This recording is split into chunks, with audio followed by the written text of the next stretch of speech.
2024-25ನ SSLC ಫಲಿತಾಂಶ ಪ್ರಕಟವಾಗಿದೆ. ಈಗಾಗಲೇ ಫಸ್ಟ್ ರ್ಯಾಂಕ್ ಬಂದಂತಹ ವಿದ್ಯಾರ್ಥಿಗಳು ಪಬ್ಲಿಕ್ ಟಿವಿ ಜೊತೆಗೆ ಮಾತನಾಡ್ತಾ ಇದ್ರು. ಒಟ್ಟು 22 ಜನ ವಿದ್ಯಾರ್ಥಿಗಳು ಫಸ್ಟ್ ರ್ಯಾಂಕ್ ಅನ್ನು ಪಡೆದುಕೊಂಡಿದ್ದಾರೆ. ಮತ್ತೊಬ್ಬ ವಿದ್ಯಾರ್ಥಿ ಮೊಹಮ್ಮದ್ ಆದಿಲ್ ದೂರವಾಣಿ ಸಂಪರ್ಕಕ್ಕೆ ಸಿಕ್ಕಿದ್ದಾರೆ. ಮಾತನಾಡಿಸ್ತಾ ಹೋಗೋಣ. ಮೊಹಮ್ಮದ್ ಆದಿಲ್ ಅವರೇ ನಮಸ್ತೆ. ನಮಸ್ತೆ sir. Congratulations. Thank you sir. ನಿರೀಕ್ಷೆ ಮಾಡಿದ್ರಾ ಈ ರಿಸಲ್ಟ್ನ ನೀವು? ಇಲ್ಲ. ಏನು ಕೆಲಸ ಮಾಡೋದು ತಂದೆ? ಏನಿಲ್ಲ, ಎಕ್ಸಾಮ್ ಒಂದು ತಿಂಗಳ ಮುಂಚೆ ಸ್ಟಾರ್ಟ್ ಮಾಡಿದ್ದೆ ಓದೋದು. ಯಾರು ಅಲ್ಲ, ತಂದೆ ಏನು ಕೆಲಸ ಮಾಡೋದು ಅಂದೆ? ತಂದೆ ಏನು ಮಾಡಲ್ಲ ಸರ್, ಇದು ರಿಟೈರ್ಮೆಂಟ್ ಆಗ್ಬಿಟ್ಟಾರೆ. ಹೌದಾ? ಹಾಂ. ಸ್ಕೂಲಲ್ಲೆಲ್ಲ ಹೇಗೆ ಹೇಳ್ಕೊಡ್ತಾ ಇದ್ರು? ಟೀಚಿಂಗ್ ಎಲ್ಲ ಹೇಗಿತ್ತು ಅಂತ? ಸ್ಕೂಲಲ್ಲಿ ನಮಗೆ ಸಪ್ರೇಟ್ ಅಂತ ಇರ್ತಿದ್ರು. ಅಂದ್ರೆ ಸ್ವಲ್ಪ 90 ಅಬೌವ್ ತಗೊಂತಾರಲ್ಲ, ಅವರಿಗೆ ಇದು ಅಂದ್ರೆ ಅಪ್ಲಿಕೇಶನ್ ಬೇಸ್ ಜಾಸ್ತಿ ಹೇಳ್ಕೊಡ್ತಿದ್ರು ನಮ್ಮ ಸ್ಕೂಲಲ್ಲಿ. ನೀವು ಯಾವ ಸ್ಕೂಲಲ್ಲಿ ಓದಿದ್ದು? ಚೇತನ ವಿದ್ಯಾಮಂದಿರ, ತುಮಕೂರು. ಮತ್ತೆ ಎಕ್ಸ್ಟ್ರಾ ಟ್ಯೂಷನ್ ಏನಾದ್ರು ತಗೊಳ್ತಿದ್ರಾ? ಇಲ್ಲ ಇಲ್ಲ ಇಲ್ಲ. ಈ ಪರೀಕ್ಷೆ ಅನೌನ್ಸ್ ಆದ್ಮೇಲೆ ಹೇಗಿತ್ತು ನಿಮ್ಮ ಪ್ರಿಪ್ರೇಷನ್? ಎಷ್ಟು ಗಂಟೆ ಓದ್ತಾ ಇದ್ರಿ? ನಾನು ಪರೀಕ್ಷೆ ಇದು 1 ತಿಂಗಳಿಂದ ಮುಂಚೆ ಕೂತ್ಕೊಂತಿದ್ದೆ, 15 ಡೇಸ್. ಆಮೇಲಿಂದ ಒಂದು 10 ಅವರ್ಸ್ ಅಂತ ಮಾಡಿದೆ. ಮತ್ತೆ ಮುಂದೆ ಏನು ಮಾಡಬೇಕು ಅಂದ್ಕೊಂಡಿದ್ದೀರಾ? ಮುಂದೆ ನೀಟ್ ಮೆಡಿಕಲ್ ಮಾಡಬೇಕು ಅಂತ ಇದ್ದೀನಿ. ಓಕೆ. ನಿಮ್ಮದು language Kannada ತಗೊಂಡಿದ್ರಾ?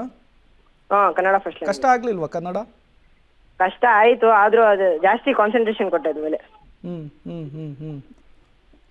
Okay, thank you Mohammed Adil ಅವರೇ ಪಬ್ಲಿಕ್ ಟಿವಿ ಜೊತೆ ಮಾತನಾಡಿದ್ದಕ್ಕಾಗಿ.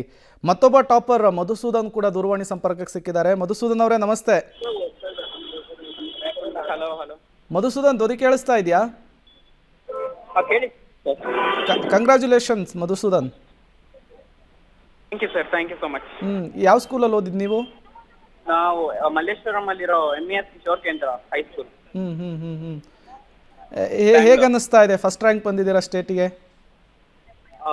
ಇದು ಸರ್ಪ್ರೈಸ್ ತರಾನೇ ಇತ್ತು, ಬಟ್ ನನಗೆ ಅನ್ಕೊಂಡಿದ್ದು 620 ಬರ್ಬೋದು ಅಂತ. ಬಟ್ ಮಾರ್ಕ್ಸ್ ಗೊತ್ತಿಲ್ಲ, ಸೆಕೆಂಡ್ ಥರ್ಡ್ ಬರ್ಬೋದು ಅನ್ಕೊಂಡೆ. ಅನ್ಎಕ್ಸ್ಪೆಕ್ಟೆಡ್ ಆಗಿ ಫಸ್ಟ್ ಬಂದಿದ್ವಿ. ನೀವು ನಿರೀಕ್ಷೆ ಮಾಡಿದ್ರಾ ಫಸ್ಟ್ ರ್ಯಾಂಕ್ನ? ನಿರೀಕ್ಷೆ ಮಾಡಿರ್ಲಿಲ್ಲ ಸರ್. ಹೇಗೆ ಅನ್ನಿಸ್ದ್ರಿ ಫಸ್ಟ್ ರ್ಯಾಂಕ್ ಬಂದ ತಕ್ಷಣ? ತಂದೆ ತಾಯಿ ಮತ್ತೆ ಟೀಚರ್ಸು ಏನು ಹೇಳಿದ್ರು ಅಂತ? ಎಲ್ಲ ಫುಲ್ ಖುಷಿ ಆಗ್ಬಿಟ್ಟಿದ್ದಾರೆ ಸರ್. ನಮ್ಮ ಟೀಚರ್ಸ್ ಎಲ್ಲ ಕಾಲ್ ಮಾಡ್ತಾ ಇದ್ದಾರೆ, ಫ್ರೆಂಡ್ಸ್ ಕಾಲ್ ಮಾಡ್ತಾ ಇದ್ದಾರೆ. ಮುಂದೆ ಏನು ಮಾಡಬೇಕು ಅಂತ ಪ್ಲಾನು? ಸರ್, ಇನ್ನ ಸೈನ್ಸ್ ಆರ್ ಕಾಮರ್ಸ್ ನೋಡ್ತಾ ಇದ್ದೀನಿ, ಬಟ್ ಅದರಲ್ಲಿ ಇನ್ನ ಡಿಸೈಡ್ ಮಾಡಬೇಕು. ಯಾಕೆ ಸೈನ್ಸ್ ಮತ್ತು ಕಾಮರ್ಸೇ ಮಾಡಬೇಕು ಅಂತ? ಆರ್ಟ್ಸ್ ಅಂತೂ ನನಗೆ ಅಷ್ಟೊಂದು ಇಂಟ್ರೆಸ್ಟ್ ಇಲ್ಲ. ಸೊ ಸೈನ್ಸ್ ಆರ್ ಕಾಮರ್ಸ್ ಅಲ್ಲಿ ಯಾವ್ದಾದ್ರು ಆಪ್ಟ್ ಮಾಡ್ಕೋಬೇಕು ಅಂತ ಇದೆ. ನಿಮ್ದು ಹೇಗಿರ್ತಿತ್ತು ಎಕ್ಸಾಮ್ಗೆಲ್ಲ ಸಿದ್ಧತೆ? ಎಕ್ಸಾಮ್ ಪ್ರಿಪರೇಷನ್ ನಾನು ಎವ್ರಿ ಡೇ ಓದ್ತಾ ಇದ್ದೆ. ಓದ್ತಾ I was writing and practising by writing. ಬರೀ ಓದ್ತಾ ಇರ್ಲಿಲ್ಲ, ಯಾಕಂದ್ರೆ ಮೆಮೊರಿಯಲ್ಲಿ ಉಳಿತಿರ್ಲಿಲ್ಲ. So I was writing and practicing. I think that gave me that is the reason why I got first ranking. Preparatory ಎಕ್ಸಾಮಲ್ಲೂ ಕೂಡ ಇದೇ ರೀತಿ ಬರ್ತಿತ್ತ ರಿಸಲ್ಟು? ಅಷ್ಟೊಂದಿಲ್ಲ ಸರ್. ನಾನು ಪ್ರಿಪರೇಟರಿ ಮೇಲೆ ಸ್ವಲ್ಪ ಫೋಕಸ್ ಮಾಡಿದ್ದೆ, ಬಟ್ ಆದ್ರೂ ಕಮ್ಮಿ ಮಾರ್ಕ್ಸ್ ಬಂದಿತ್ತು.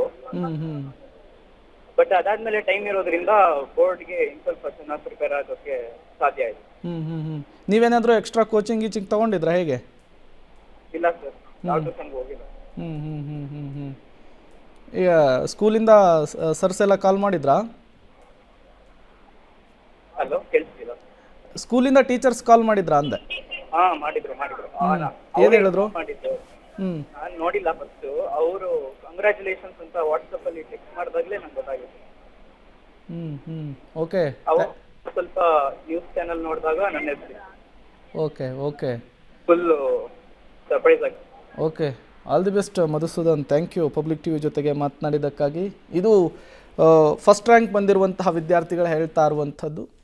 ಎಕ್ಸ್ಟ್ರಾ ನಾವು ಕೋಚಿಂಗ್ ಏನು ತಗೊಂಡಿರಲಿಲ್ಲ, ಪರೀಕ್ಷೆ ಅಂತ ಬಂದಾಗ ಸ್ವಲ್ಪ ಎಕ್ಸ್ಟ್ರಾ ಅವರನ್ನು ಇಟ್ಟು ಓದ್ತಾ ಇದ್ವಿ ಅನ್ನುವಂಥ ಮಾತುಗಳನ್ನು ಆಡ್ತಿದ್ದಾರೆ.